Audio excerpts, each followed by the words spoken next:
আসসালামু আলাইকুম ওয়া রাহমাতুল্লাহি ওয়া বারাকাতুহু। স্বার্থপর ফেরিওয়ালার একটি গল্প।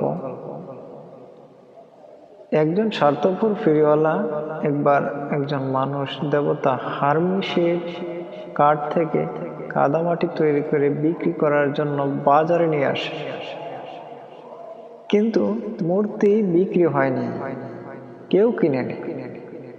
এই ব্যক্তি তখন তার দিকে জনসাধারণের দৃষ্টি আকর্ষণ করে খুব উচ্চস্বরে বলল, বন্ধুরা, আজ আমি ঈশ্বরের মূর্তি বিক্রি করতে এসেছি।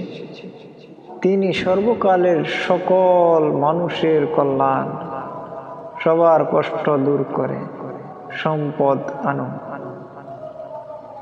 এটি একটি যুক্তিসঙ্গত মূল্যে কিনুন এবং এটি বাড়িতে রাখুন।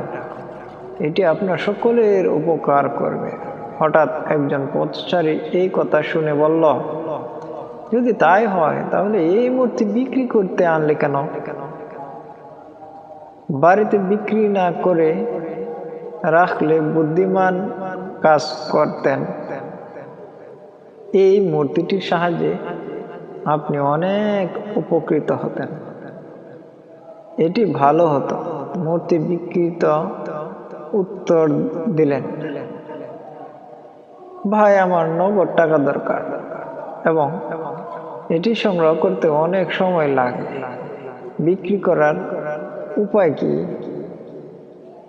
যাই হোক, এর মাঝে আমরা শিখতে পেলাম, মানুষ নিজেরটা 16 আনা বোঝে, পরেরটা 0।